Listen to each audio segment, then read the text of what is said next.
Di sebuah kai kecil di pinggiran Jakarta, di bawah cahaya lampu neon yang redup, aku, Rina, berusia 28 tahun, duduk berhadapan dengan Maya, teman lama yang tiba-tiba menjadi lebih dari itu. Tangan kami saling genggam di bawah meja, dan tanpa sadar, bibir kami bertemu dalam ciuman singkat yang penuh gairah. Tapi saat mata kami terbuka, aku melihat wajah ibu mertuaku, Bu Siti, berdiri di depan pintu kai, matanya membelalak penuh keterkejutan dan kemarahan yang tak terucapkan. Jantungku berdegup kencang, seperti akan meledak. Bu Siti, wanita paruh baya yang selalu menganggapku sebagai menantu sempurna, berbalik dan pergi tanpa sepatah kata pun. Aku tahu ini adalah akhir dari segalanya, atau mungkin awal dari badai yang akan menghancurkan rumah tanggaku. Maya memegang tanganku lebih erat. Rina, apa yang akan kau lakukan sekarang? Tanyanya dengan suara pelan, tapi aku tak bisa menjawab. Pikiranku berputar-putar, mengingat pernikahanku dengan Andi, suamiku yang baik hati, dan bagaimana rahasia ini telah kusimpan selama bertahun-tahun.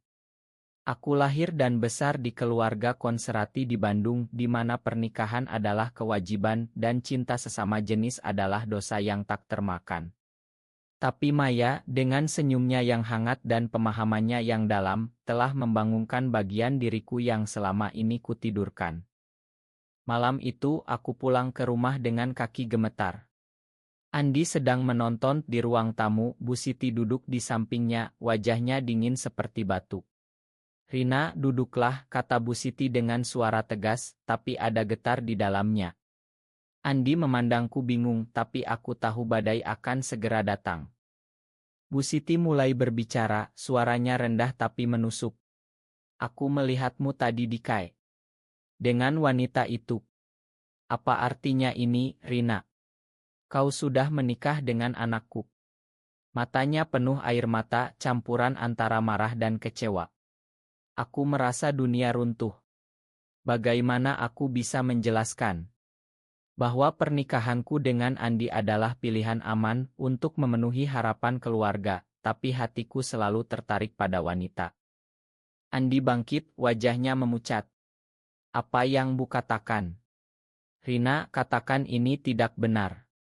Aku menunduk, air mata mengalir. Makan aku, Andi.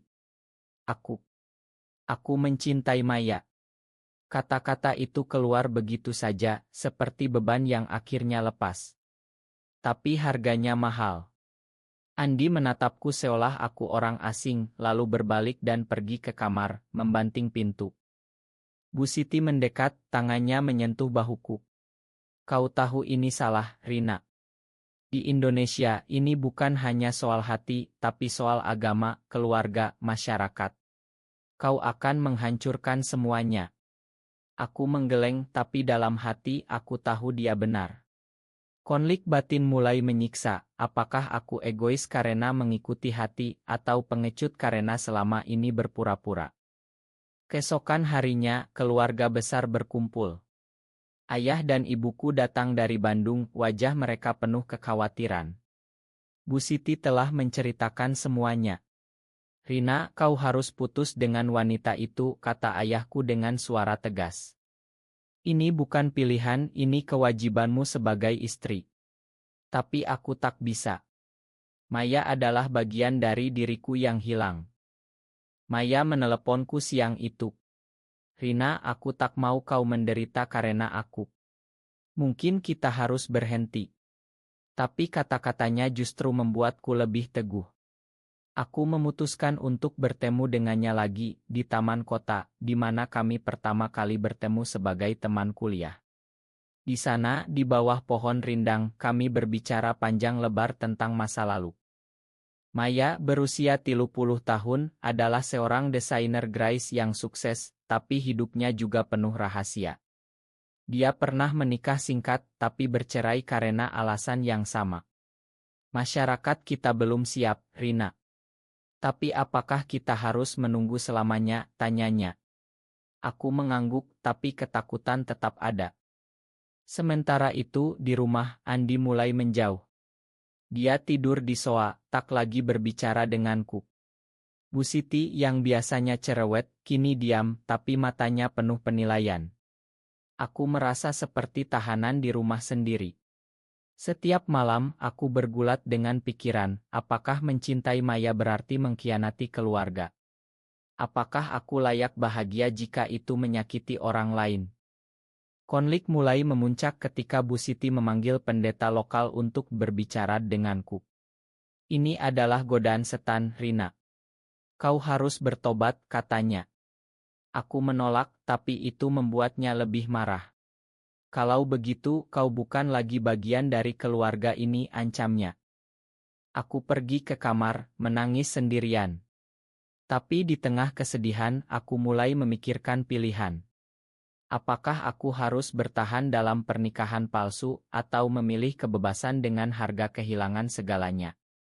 Keputusan itu mulai terbentuk, tapi aku tahu itu akan menyakitkan. Hari-hari berikutnya, tekanan semakin berat. Teman-teman mulai bergosip, tetangga memandang sinis. Di Indonesia, di mana norma agama dan sosial begitu kuat, menjadi lesbian adalah tabu.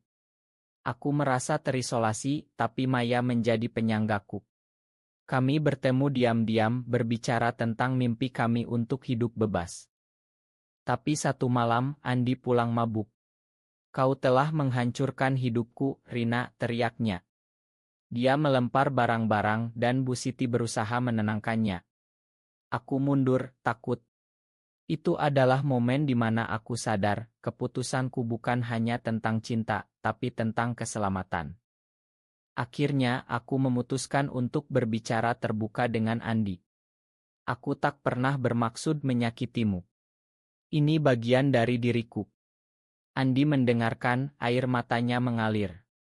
Aku mencintaimu, Rina. Tapi aku tak bisa berbagi dengan orang lain. Kami berpelukan untuk terakhir kali, tapi aku tahu perceraian tak terhindarkan. Bu Siti melihat itu mulai ragu. Apakah ini benar-benar dosa, atau hanya cara Tuhan menguji kita, gumamnya sendirian. Konflik dalam dirinya mulai terlihat. Pagi berikutnya, aku bangun dengan keputusan tegas, aku akan meninggalkan rumah. Tapi sebelum itu, aku harus menghadapi keluarga besar lagi. Mereka berkumpul di ruang tamu, termasuk saudara Andi dan orang tuaku. Suasana tegang seperti ruang pengadilan. Ayahku berbicara pertama. Rina, ingat nilai-nilai kita. Di Indonesia, keluarga adalah segalanya. Kau tak bisa egois. Aku menjawab dengan suara gemetar, Ayah, aku telah mencoba. Tapi ini bukan pilihan, ini siapa aku.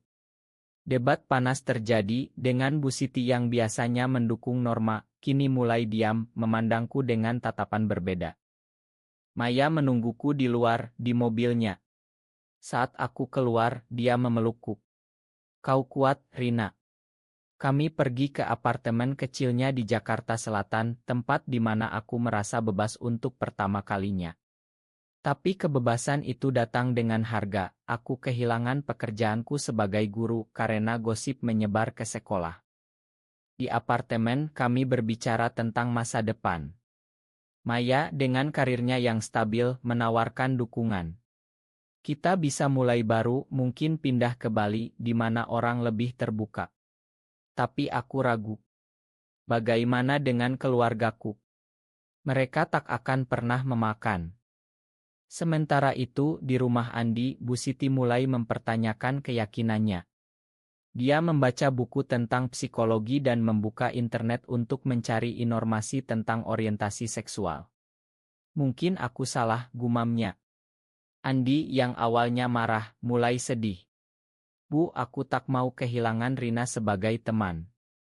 Konflik masyarakat mulai muncul. Teman lama menjauh, keluarga besar mengucilkan. Di masjid, Bu Siti mendengar khotbah tentang toleransi yang membuatnya berpikir ulang. Dia memutuskan untuk bertemu denganku secara diam-diam. Di sebuah warung kopi, Bu Siti duduk di depanku.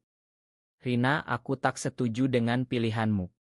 Tapi aku tak mau kehilanganmu. Air matanya mengalir.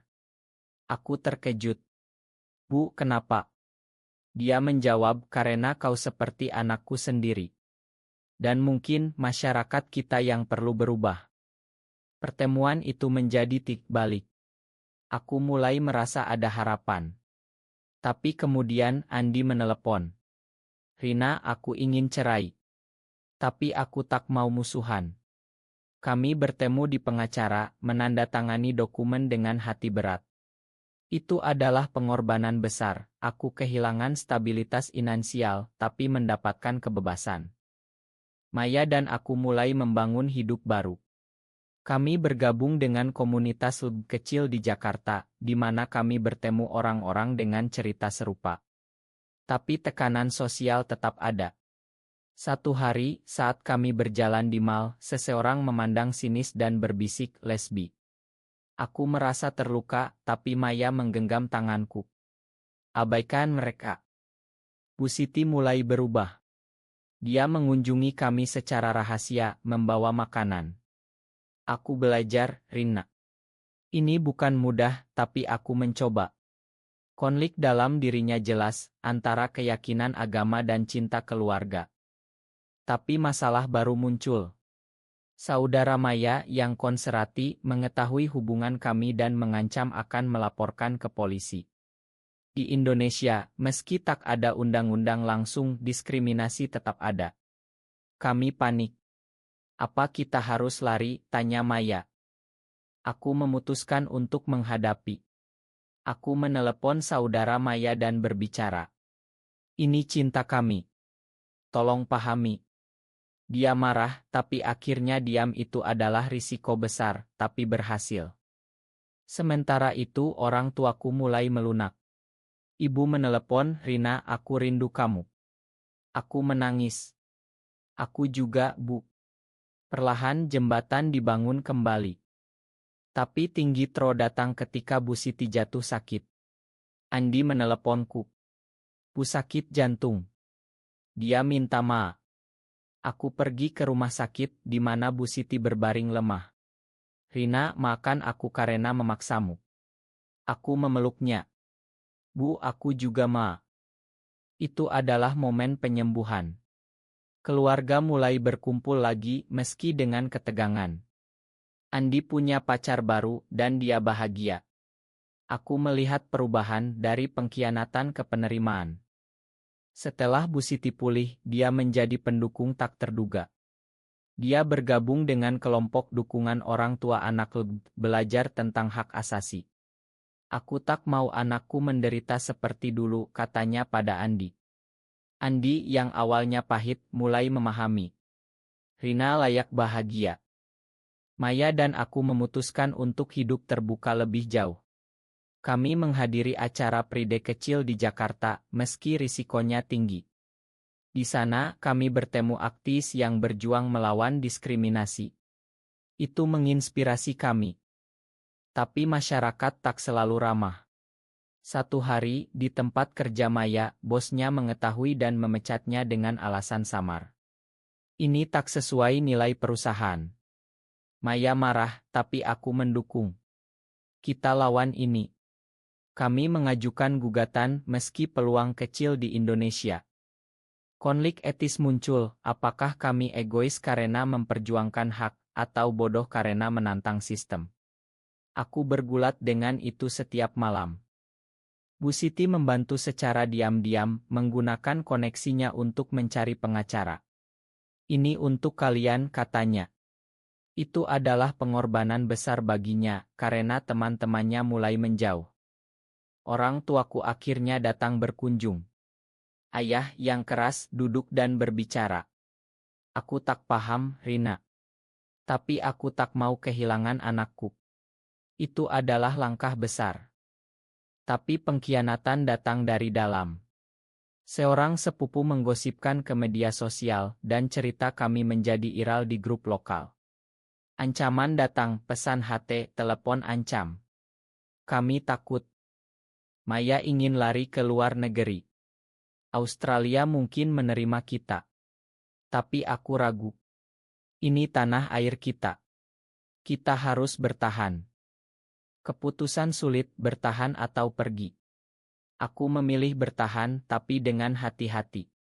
Kami pindah ke apartemen baru, lebih aman. Bu Siti menjadi jembatan. Dia mengadakan pertemuan keluarga di mana semua berbicara terbuka. Kita keluarga bukan musuh, katanya. Debat sengit, tapi akhirnya pemahaman muncul. Andi dengan pacar barunya datang. Aku bahagia untukmu, Rina. Itu adalah penutupan. Tapi kerusakan tetap ada.